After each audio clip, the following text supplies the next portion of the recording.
आज तक डिजिटल पर इस वक्त की बड़ी खबर, सट्टेबाजी वाले ऑनलाइन गेम्स पर कसेगी लगाम। ऑनलाइन गेम्स पर बैन लगाने की तैयारी में मोदी सरकार। तो जब मैंने आज सुबह अपना YouTube ओपन किया तो मुझे एक आश्चर्यजनक खबर देखने को मिली कि इंडियन गवर्नमेंट ने एक नया बिल पास किया है जिसमें लिखा गया कि जो बंदे ऑनलाइन गेमिंग जितने ऑनलाइन गेमिंग एप्स हैं like Zupee, dream eleven, fantasy eleven, my eleven, circles, इन गेमों में रियल पैसा लगता है, यानी कि रियल कैश ऐड करके लोग पैसे से पैसा बनाते हैं, वो सभी ऐप बैन हो गए हैं। तो मुझे इस बात को सुनकर थोड़ा आश्चर्य फील हुआ और थोड़ा सही भी लगा कि भाई चलो गवर्नमेंट का डिसीजन है तो उन्होंने यूथ की चिंता को देखते हुए लिया होगा। फिर मैंने देखा स्टॉक मार्केट, क्योंकि स्टॉक मार्केट में भी रियल कैश ऐड करके कैश बनता है, खुद का पैसा लगा करके ही पैसा बनता है। लेकिन ये क्या मुझे देखने को मिलता है कि स्टॉक मार्केट बैन नहीं है, ये जो सारे नियम लागू हुए हैं, इंप्लीमेंट हुए हैं दूसरे ऐप पर, यानी कि dream eleven, fantasy eleven, UP, rummy, ऐसे ऐप पर, लेकिन स्टॉक मार्केट पर कोई भी नियम लागू अभी नहीं हुआ है। फिर मुझे रीजन पता चला कि यार गवर्नमेंट का कहना है कि यूथ इससे एडिक्टेड होकर के लॉस खा रही है, पैसे डुबा रही है, पैसे बर्बाद कर रही है और सुसाइड अटेम्प्ट कर रहे हैं। लेकिन यार एक बात सोचने लायक है कि अगर फैंटेसी ऐप से यूथ बर्बाद होकर के सुसाइड कर रहे हैं, मर रहे हैं, इनका एडिक्शन लग रहा है, तो क्या स्टॉक मार्केट में जो स्टूडेंट्स है या कर्मचारी है ये लॉस नहीं खा रहे हैं? इवन स्टॉक मार्केट में तो इससे भी ज़्यादा भयानक लोग लॉस कर रहे हैं, 10 लाख, 20 लाख, कई लोग करोड़ों लॉस कर रहे हैं और फिर सुसाइड अटेम्प्ट कर रहे हैं। फैंटेसी ऐप्स में लोग लॉस कर रहे हैं, मैं नहीं बोलता कि लॉस नहीं कर रहे हैं, लेकिन इतना जितना हमारी गवर्नमेंट बता रही है क्या सच में उतना लॉस कर रहे हैं? और क्या यही सच्चाई है कि हमारी गवर्नमेंट को यूथ की, यानी कि आज की युवा पीढ़ी की चिंता है? और अगर ऐसी बात है कि आज की युवा पीढ़ी की चिंता हमारी भारत सरकार को है, तो भाई शराब, गुटखा, तंबाकू, इससे भी लत लगता है, इससे भी यूथ बर्बाद होते हैं, तो इसको क्यों बैन नहीं किया जा रहा है? भाई सच्चाई कुछ और है। हमारी गवर्नमेंट को, हमारी भारत सरकार को, मोदी सरकार को यूथ की 1% भी चिंता नहीं है। ये मामला है पैसा, रेवेन्यू और टैक्स का। तो हमारे देश में किसी नियम को लागू होने में लगभग 4 से 5 साल लगता है, वही नियम आज केवल 3 दिन में, यानी कि 21 अगस्त को लोकसभा में, 22 अगस्त को राज्यसभा में और 23 अगस्त को प्रेसिडेंट से साइन होकर के बिल पास हो जाता है। वो भी फैंटेसी ऐप का। इतना इमरजेंसी कैसे, इतनी अचानक से आपको यूथ की चिंता कैसे हो रही है? फैंटेसी ऐप्स को बैन करने के पीछे एक डार्क ट्रूथ है, एक काली सच्चाई है जो हमारी इंडियन गवर्नमेंट की हिपोक्रेसी को दिखाती है। इस कहानी की शुरुआत होती है एक खेल से जिसे कभी सुप्रीम कोर्ट ने गेम ऑफ स्किल्स कहा था और आज हमारी भारत सरकार इसको जुआ सट्टा बोल करके बैन कर रही है। तो ये कहानी है ड्रीम इलेवन की, ये कहानी है माई इलेवन सर्कल की, ये कहानी है हाउस दैट की, ये कहानी है विजन 11 की, ये कहानी है स्टॉक एक्सचेंज की, ये कहानी है एक्सचेंज 22 की, ये कहानी है फैंटॉस की, ये कहानी है हर एक फैंटेसी ऐप की। तो भाई बेसिकली इस कहानी की शुरुआत होती है आज से 7 साल पहले, यानी कि सन 2018 में, जहां पर इंडियन गवर्नमेंट फैंटेसी ऐप्स पर केस करती है ये बोल करके कि भाई ये ऐप सट्टेबाजी है, गैम्बलिंग की ऐप है और लोग इससे बर्बाद हो रहे हैं। लेकिन वहां पर जो फैंटेसी ऐप्स है वो अपना साइड रखती है कहाँ? सुप्रीम कोर्ट में, और सुप्रीम कोर्ट उनकी बात को मानते हुए इस ऐप को गैम्बलिंग ऐप नहीं बल्कि गेम ऑफ स्किल्स बोल करके इसको कंटिन्यू करती है और इसको बोलती है कि तुमको अपनी अर्निंग से 18% GST इंडियन गवर्नमेंट को देना होगा। यानी कि वो फैंटेसी ऐप अगर 100 रुपए कमाती है तो 100 रुपए में उनको 18% GST, यानी कि लगभग 18 रुपए इंडियन गवर्नमेंट को देना होता है और बाकी जो रेवेन्यू है वो फैंटेसी ऐप्स के जेब में जाती है। फैंटेसी ऐप्स ने इस बात को स्वीकार किया या अस्वीकार करने के बाद वो उस ऐप को कंटिन्यू करने लगे। लेकिन धीरे धीरे धीरे टाइम बीतता है और आता है सन 2023, यानी कि साल 2023, जहां पर फैंटेसी ऐप्स एकदम से ग्रोथ पकड़ती है और फैंटेसी ऐप यानी कि dream eleven, my eleven circle, howzat, फैंटॉस, एक्सचेंज 22, ये सभी ऐप्स अचानक से हाईलाइटेड हो जाती है इंडियन गवर्नमेंट की नज़र में, क्योंकि इनकी रेवेन्यू तगड़ी आती है। इनकी रेवेन्यू लगभग साल में 65,000 करोड़ की आने लगती है। इससे क्या होता है, हमारी भारत सरकार को लगता है झटका कि भाई ये ऐप्स हमको 18% टैक्स दे रही है, तो इतना कमा रही है। उनको इनकी कमाई के पीछे जो मेहनत लगी है, जो पैसा लगा है, जो प्रमोशन लगा है, जो टाइम लगा है, जो एम्प्लॉय लगे हैं, वो नहीं दिखता। इनको दिखता है खाली पैसा। और हमारी गवर्नमेंट ठहरी भ्रष्ट गवर्नमेंट। अब एक नया नियम लागू करती है और वो नियम होता है, अब जो फैंटेसी एप्स वाले हैं उनको एवरी डिपॉजिट 28% जीएसटी पे करना होगा। और वो भी एवरी डिपॉजिट, यानी कि कोई भी बंदा, आप, मैं, कोई भी आदमी, अगर हम 100 रुपया उसमें ऐड करते हैं फैंटेसी ऐप में, तो हमको 100 रुपये पाने के लिए 128 रुपया उसमें ऐड करना होगा, ताकि 28% जीएसटी गवर्नमेंट को मिलकर के हमारी वॉलेट में 100 रुपया आए। और ये सरासर अन्याय था एक आम आदमी के साथ, एक साधारण खिलाड़ी के साथ, जो अपनी कमाई का कुछ परसेंट पैसा बचा करके फैंटेसी एप्स में इन्वेस्ट करके थोड़ा बहुत पैसा कमाता है, उनके लिए ये सरासर अन्याय था। लेकिन फैंटेसी एप्स ने इस पर दिखाई दरियादिली और उन्होंने कहा कि भाई हमारे जो कस्टमर्स हैं, हमारे जो यूजर्स हैं, उनके ऊपर हम बर्डन नहीं पड़ने देंगे, क्योंकि वो गरीब है और अपना पैसा बचा करके इसमें प्ले करते हैं, इसीलिए इस रेवेन्यू को हम देंगे। तो फैंटेसी ऐप ने अब 18% जो रेवेन्यू देते थे उसको बढ़ा करके अपना 28% रेवेन्यू अलग से और 18% जीएसटी अलग से, लगभग 40% रेवेन्यू गवर्नमेंट को देने के लिए तैयार हो गए। अब भाई 40% रेवेन्यू अगर कोई ऐप दे रहा है या कोई कंपनी दे रही है, यानी कि अगर वो कंपनी 1 लाख रुपए कमा रही है तो 40,000 रुपए गवर्नमेंट को दे रही है, 60,000 रुपए खुद बचा रही है, तो उसमें उसको क्या फायदा।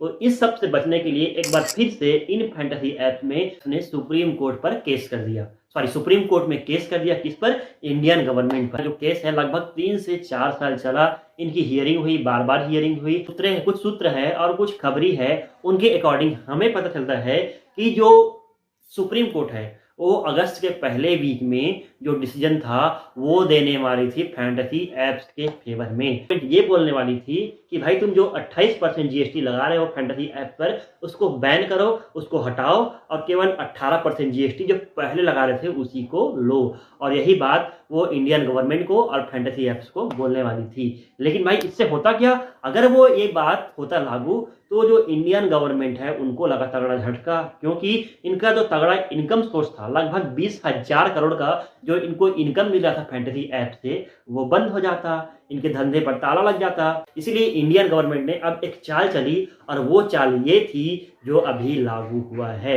यानी कि इंडियन गवर्नमेंट ने ये बोल करके फैंटेसी ऐप्स को बैन करा दिया कि भाई इस ऐप से, चाहे ये गेम ऑफ स्किल हो चाहे गेम ऑफ चांस हो, बंदे, यानी कि क्या बोलते हैं, लोग एडिक्ट हो रहे हैं, लोग सुसाइड कर रहे हैं, लोग मर रहे हैं, इसलिए हम इस ऐप्स को बंद करते हैं। देखो एक बात मैं आपको क्लियर कर दूं यहाँ पर कि जो सुप्रीम कोर्ट जो डिसीजन लेने वाली थी उसका कोई पक्का खबर अभी हमें मिला नहीं है, लेकिन कुछ सूत्र है और कुछ जगह से मैंने पता किया तो मुझे ये बात पता चली कि सुप्रीम कोर्ट ये जो जजमेंट है वो देने वाली थी फैंटेसी ऐप्स के फेवर में। तो हो सकता है भाई इसी के चलते इंडियन गवर्नमेंट ने इसको बैन कर दिया हो। नहीं तो तुम खुद सोचो भाई, आज के टाइम में हमारी सरकार को यूथ की इतनी चिंता अचानक से कि 3 दिन में एक ऐप्स को बैन करना।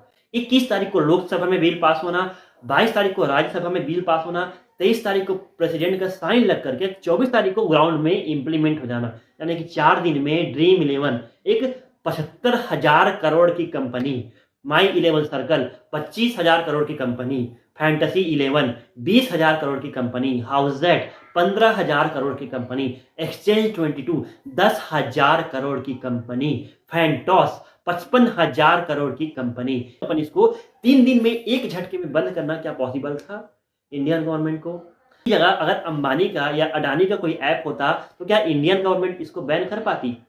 नहीं। तो तुम खुद एक बात बताओ भाई, मेरे पास एक गाड़ी है, अगर मैं गाड़ी गलत तरीके से चलाऊंगा तो भाई गाड़ी ठुकेगी, उसमें गलती गाड़ी की होगी या मेरी होगी? ऑब्वियसली मेरी होगी।